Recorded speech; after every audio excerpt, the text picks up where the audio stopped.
Hello, everyone. So I thought I would continue reading out of this book of essays by Kant. So we're looking at universal history, which basically, if you didn't watch the last video, he has a thesis that there is a guiding thread throughout history. It's very Hegelian. Kant isn't doing a philosophy of history in this very short essay, but he is arguing for the need of one because he is kind of, I guess, inferring from like the influential figures of the scientific revolution, such as Newton and Kepler, and maybe even back to Descartes, that if there are sort of these universal laws and guiding like planetary orbits, gravity, etc., that why couldn't there be a natural law that's very reasonable, that has human potential in mind and is kind of guiding history in a linear fashion to sort of an ultimate kind of fulfillment of a goal. And that goal is fulfilling human potential. So, because Kant asks sort of the age-old question that, I think even Aristotle kind of asked, like there should be a reason that nature has made human beings this species of reason and consciousness, etc. That could be argued, right? Consciousness and reason and other species besides human beings. But yeah, so that's basically what it is. He also is talking about, Kant has this idea that there is a balance between freedom so that people can be mature and enlightened and think for themselves and be able to be scholars and write their critiques for the public. But there also needs to be tradition and order and hierarchy. And we're picking this essay up in the sixth thesis. And he's going to kind of reiterate that idea, or maybe introduce it in this essay, that human beings, because we do have a tendency to, one, be sort of contentious with each other, and two, led by our animal desires, we really do like need a master. And so there's this, I really like that about Kant, that he kind of creates space for, I feel like I have to sneeze. He creates space for seemingly contradictory elements, but they're like both needed. He says this about antagonism, how kind of it kind of hints of Adam Smith in a sense, like the invisible hand and the social contract. One of my students actually brought out the social contract with this essay last philosophy class, and I was like, good, that's great. So I'm reiterating it here. Thank you, Mayo. Kind of saying that we need freedom, we need human beings to kind of do their thing. And even if, especially, their drive for not only belongingness, but competition, he doesn't really say competition, he says antagonism, or at least that's how it's translated. But that will drive progress. It's like a necessary evil. So I don't know, I think it's interesting. And then in his, the polarities of obeying and arguing, which he discusses in What is Enlightenment, an answer to the question, uh, saying that, obey, pay your taxes. If you're a priest, then, speak theology as, is taught and is according to doctrine of the church, but in your public, or what I would say is private, but in your public life as a scholar, you can critique that when you're like not in the pulpit, etc. So I don't know. I just think that Kant has a lot of great ideas that can relate today. I brought up in class that, with the dichotomy of obeying and arguing that a lot of people will say, or some people will critique others as being hypocritical if they are, I don't know, questioning the system, but still participating in the system. And one of my other students, Sam, said, you know, well, sometimes you have limited choices and you have to be a part of the system, but that doesn't mean you have to be 100% in agreement with it. Or if you're not 100% in agreement with it, you know, it doesn't mean that you are a hypocrite. And so I think that is so helpful. So everyone needs to read Kant. You know, if they are being accused of being a hypocrite or if they're accusing, Kant will help us out. Okay, the sixth thesis. This problem is both the hardest and the last to be solved by the human species. The difficulty that the mere idea of this task places before us is this. Man is an animal. So he both like raises up human beings as being like the species that has the most potential for reason and the evolution of consciousness, but then he's also sort of, I don't know, what did I say over here? He doesn't think much of human beings in some aspect. If he lives among other members of his species, has need of a master. For he certainly abuses his freedom in relation to his equals, and although as a rational creature he desires a law that establishes boundaries for everyone's freedom, his selfish animal propensities induce him to accept himself from them whenever he can. He thus requires a master who will break his self-will and force him to obey a universally valid will whereby everyone can be free. So we want freedom, but because we want everyone to be free, we also need rules and laws and order and maybe a hierarchy of authority. So yeah, and this is so interesting. I kind of want to read everything, but then that would take a long time. So I like this little phrase, from such warped wood as is man-made.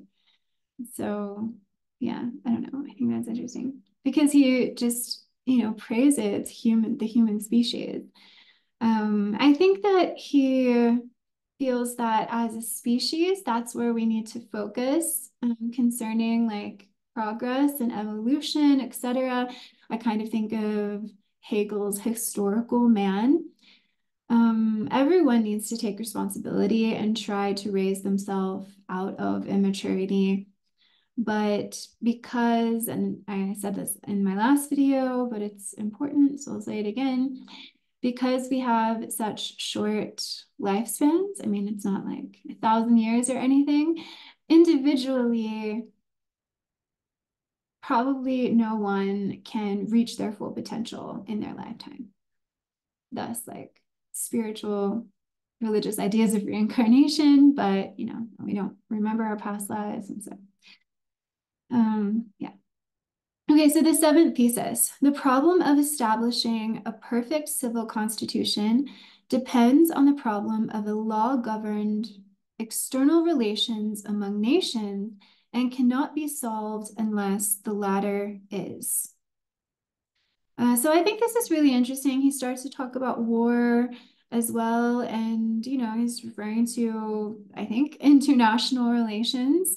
How, you know, you can have a constitution and an orderly society or culture or country, but then, you know, this might be, I guess, harmed by the fact that maybe neighboring countries or countries we have to be in relationship with, you know, are not. So that's why he's like moving into this like universal idea.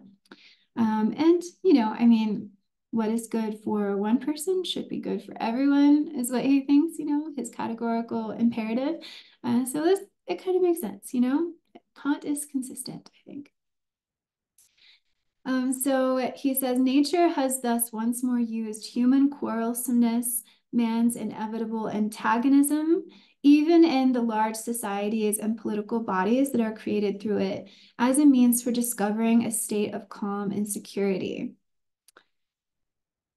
So he has this footnote here as well. Oh, but I was going to say, so because of the antagonism, which is like a necessary evil, he doesn't, I think, have this like romantic idea that international relations are always going to be peaceful and there's no need for conflict, because conflict actually drives us to change and progress and growth.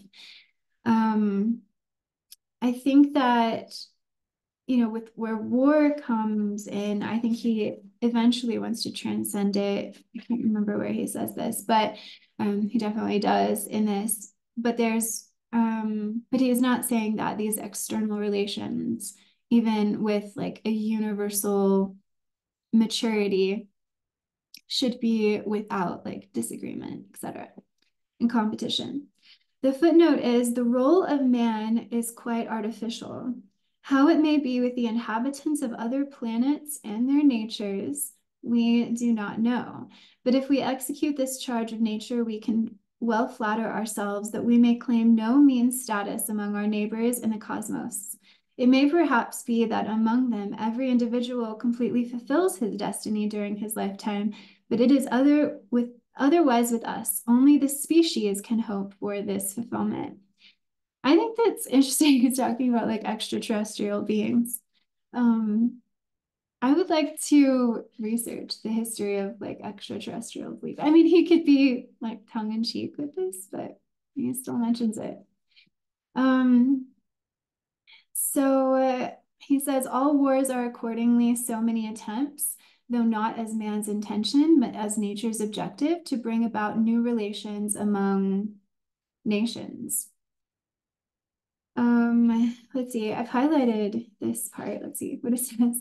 Or should one assume that here nature follows a regular course in leading our species by degrees from the lower stages of animality to the highest stages of humanity, imposing on man an art that is nonetheless his own, and through this seemingly chaotic arrangement, developing those original natural capacities in a thoroughly law-governed way. I think that's a really important phrase for this, for the guiding thread theme?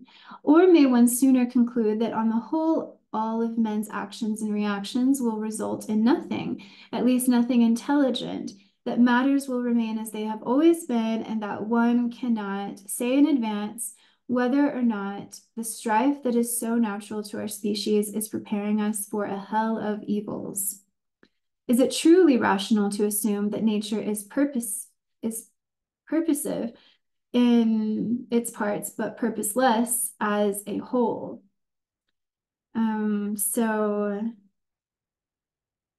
So basically, I mean, so Kant obviously believes that there is a law-governed way and it's not purposeless.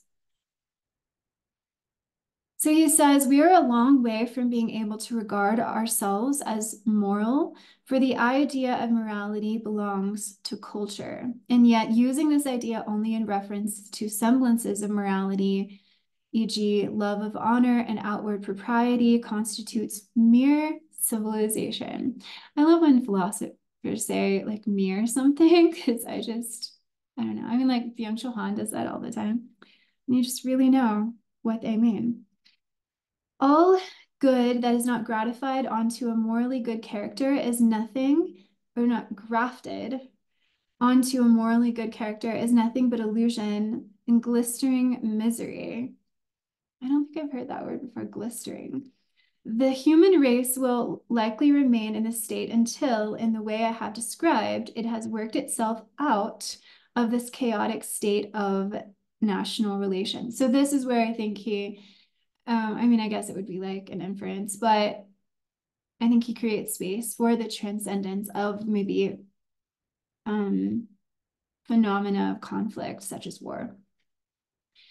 All right, so the eighth thesis I wrote in my notes, Hegel three exclamation marks. One can regard the history of the human species in the large as the realization of a hidden plan of nature to bring about an internally, and for this purpose, also externally, perfect national constitution as the sole state in which all of humanity's natural capacities can be developed. So I think I guess I made that note because, I don't know, I just want to read it again. One can regard the history of the human species in the large as the realization of a hidden plan of nature to bring about an internally, and for this purpose also externally, perfect national constitution as the sole state in which all of humanity's natural capacities can be developed. So I don't know if I really need to say too much about this because it's just so like obviously connected to Hegel, and good for him for fulfilling Kant's desire and thoughts. I'm pretty sure. Again, I don't know if Hegel mentions this particular essay, but I feel it's in alignment. Just kind of putting the state on a pedestal, saying that the state can evolve, maybe even before the species evolve and become sort of a lighthouse or a guiding light for the species to work out, transcending the chaos and moving effectively toward their human potential. And I really feel as if Kant, in the vein of the scientific revolution, wants to apply a formula. And I know if you're watching, Chris, you send me a message about that, and I'm still like reading through it. So thank you for your response. I don't want my comment to seem like I didn't read that. I did. I'm just still reading it. But like a formula so that we can evolve as quickly and efficiently and just like stay on the right course and not get too, diverted, even though he allows for creativity and chaos and, this ideal level of freedom that he's suggesting. So yeah, I think that's really interesting. Let's see what else. Nonetheless, based on the premise that the universe has a systematic structure, so seeing like Kepler's laws of planetary orbit, etc., motion, and from the little that man has observed, we can justifiably conclude that such a cycle actually exists. So he's just like, this is how it is. Let's see. Nations now stand in such contrived relations to one another that none can stand any weakening of its internal culture without losing power and influence in relation to the others. Thus, at least the preservation, if not the progress of this end of nature's culture, is fairly well assured by these nations' ambitious design. So we stay strong naturally out of self-preservation. If one hinders the citizen from pursuing his well-being, so this is kind of, so now he's talking about trade, but I think that in a sense, that is that statement that I just read, like that would include, like nations keeping and holding like arms to, I guess show their sort of like flex their strength to others. He's just creating space for, I think, the elements of war, even if they're not used, and even if he doesn't like love war. So now he's sort of moving. How did he make that shift? Maybe I'll just like continue reading. Furthermore, civil freedom can no longer, okay, so he's talking about like the macro, and the micro, international relations and like civilization and nations, I guess, like structure. Furthermore, civil freedom can no longer be so easily infringed without suffering after effects in all areas of endeavor, especially trade, in which event a nation's power in its foreign relations will diminish. But this freedom is gradually expanding. If one hinders the citizen from pursuing his well-being in whatever ways consistent with the freedom of others he chooses, one hampers the liveliness of enterprise generally, and along with it, the power of the whole. So this is where I see Adam Smith so much. It's really interesting. Our world rulers presently have no money left over for, oh, he's kind of critiquing. Let me start actually earlier. This enlightenment, however, and with it a certain inclination of the heart that the enlightened man cannot fail to have toward a good that he fully understands, must gradually ascend to the thrones and even influence principles of government. Although, for example, our world leaders presently have no money left over for public and educational institutions or for anything that pertains to what is best in the world, since everything is already allocated in advance for future war. He says, in the end, oh, this is the other part, that I inferred the transcendence of war, I think. In the end, even war gradually becomes not only a very artificial undertaking, so uncertain for both sides in its outcome, but also a very dubious one, given the aftermath that the nation suffers by way of an ever-growing burden of debt, whose repayment becomes inconceivable. I just think it's so interesting. Like, I don't know, Kant is pretty brilliant. Okay, so he mentions his universal cosmopolitan state again. The womb, which is the womb in which all of the human species' original capacities will be developed, will at last come to be realized. So yeah, I don't know. Connecting the state, the role of the state in the fulfillment of human potential, the species' human potential, is just very interesting. Okay, the ninth thesis. I think this is the end. Oh, wow. Look at us.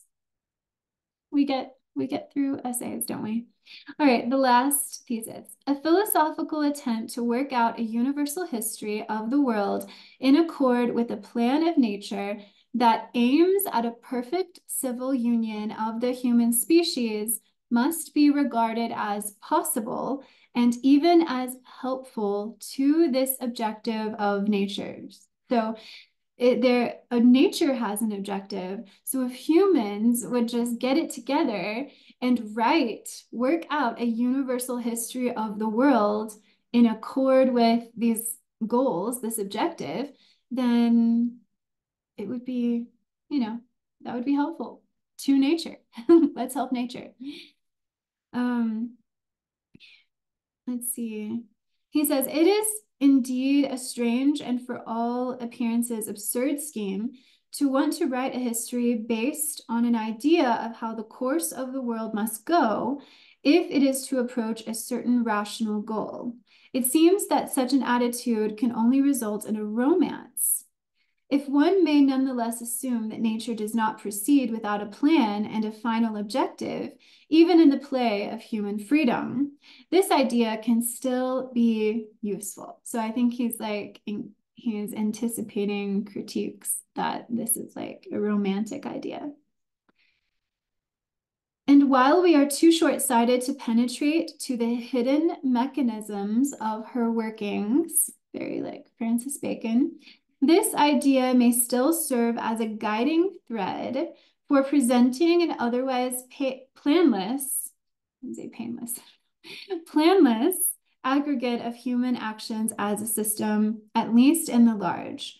For if one begins with Greek history, the one through which all other more ancient or contemporaneous histories have been preserved or at least authenticated, if one follows the influence of the Greeks on the formation and malformation of the body politic of the Roman people who engulfed the Greek nation and the influence of the Romans on the barbarians who in turn destroyed the Romans up to our own time, and if as episodes one adds to this the national histories of other peoples, Inasmuch as knowledge of them has bit by bit come to us from these enlightened nations, one will discover a course of improvement conforming to the rules and the constitutions of the nations on our continent, which will in all likelihood eventually give laws to all others.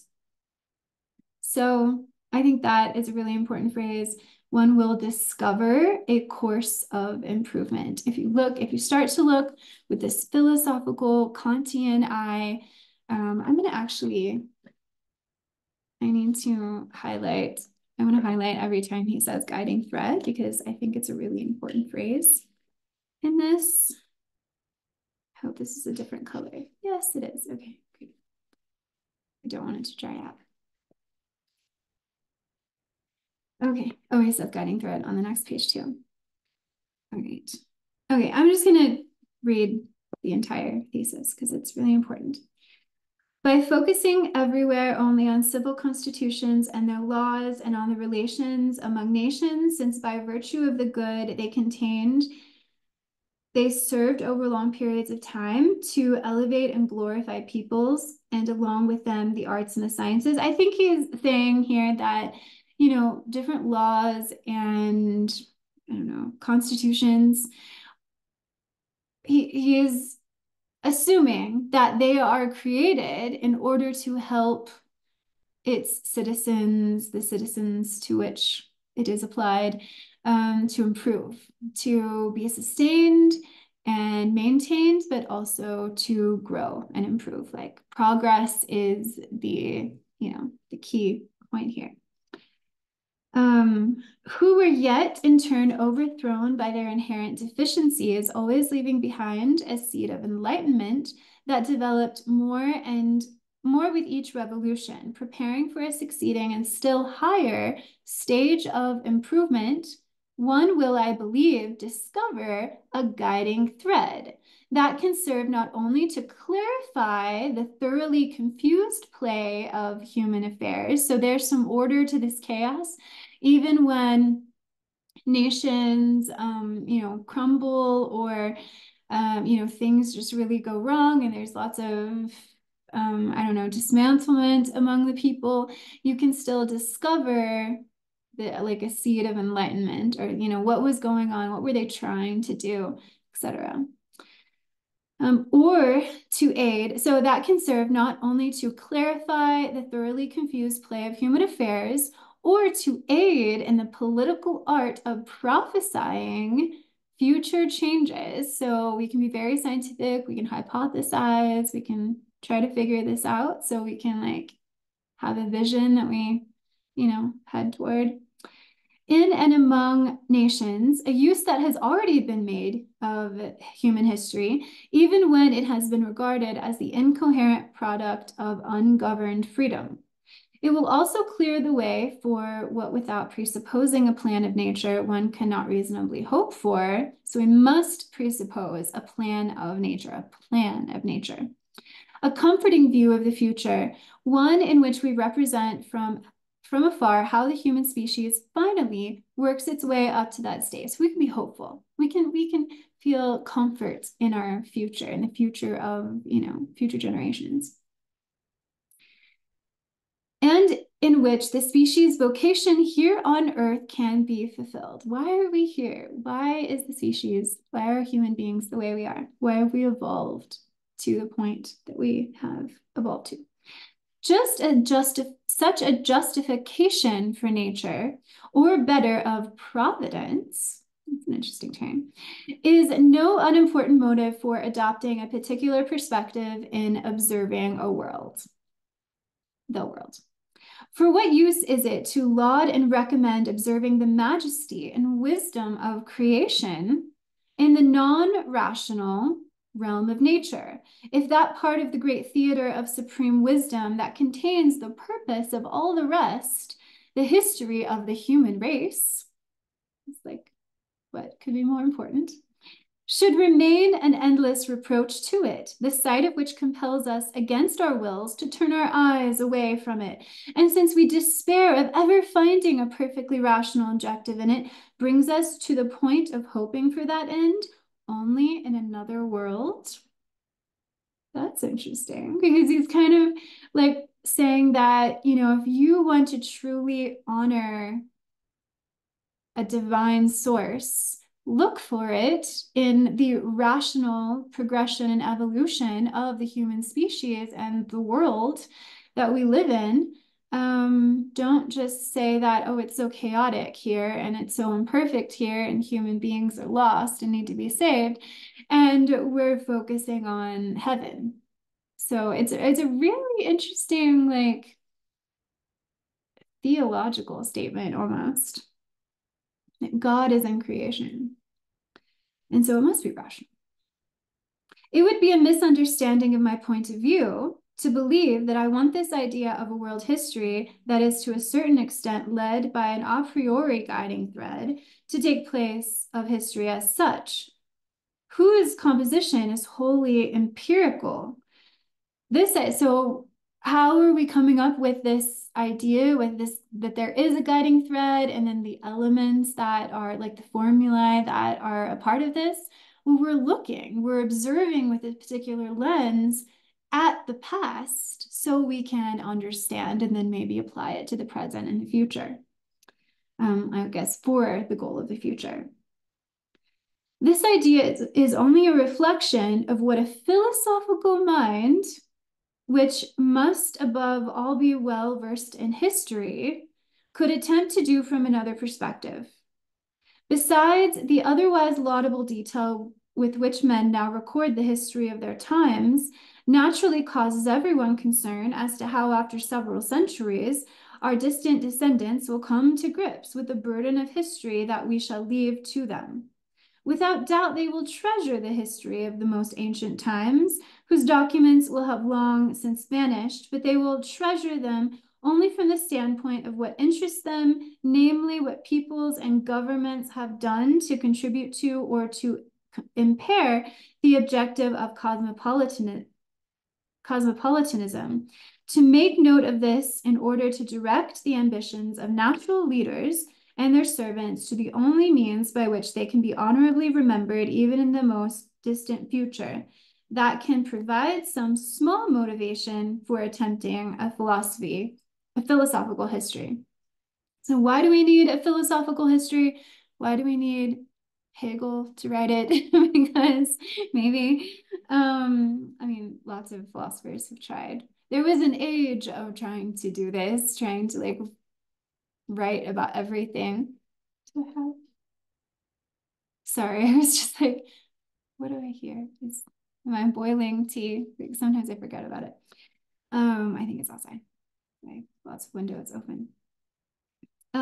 Yeah, so why do we need this? Because future generations will understand the past and understand how to look at history, and it can give a sort of a guiding light to ambitious leaders to know sort of what to do, because I think Kant and many writers from this period both critique the leaders, but also really assume that they want to do, at least enlightened leaders would want to do what is enlightened and therefore help humanity progress. So that's really it. See, so it's, we covered it. I mean, I didn't read it word for word throughout, but we covered this into videos. So how long is it actually? It starts on page 15 and it ends on page 39. So it helps. So I think that so interesting. I mean, I think most people read an answer to the question, what is enlightenment? And that is a great essay, and I can go through that if you want me to. But I think that, this actually it comes before. So the first essay in this is just like not to be missed. So if you've read it, tell me your thoughts. What questions do you have about it? Do you want me to go over an answer to the question, what is enlightenment? The other essays here are, and I just think, again, I just posted a community post, but I think that this is a great book to get started on with Kant. Okay, so The Enlightenment and the Universal History, those are the first two. There's just 6 in here. The third is a speculative beginning of human history. That's what I might do next. Fourth is on the proverb, that may be true in theory, but it is of no practical use. That's great. Maybe true in theory, but it's not practical. So I love that title. The End of All Things and To Perpetual Peace, a Philosophical Sketch. So it's so exciting. Yeah, don't sleep on this book. This is, I think, a Hackett, Hackett Publishing Company, which these tend to be like they're such slim volumes, but they tend to be quite expensive, which is just unfortunate. But you know, if you're having a hard time reading Kant, which I think many people have a hard time reading Kant, myself included, this will just be a saving grace and very motivating to read everything that he's written. That's how I feel. All right, thank you so much. I will see you on the next video. Bye, everyone.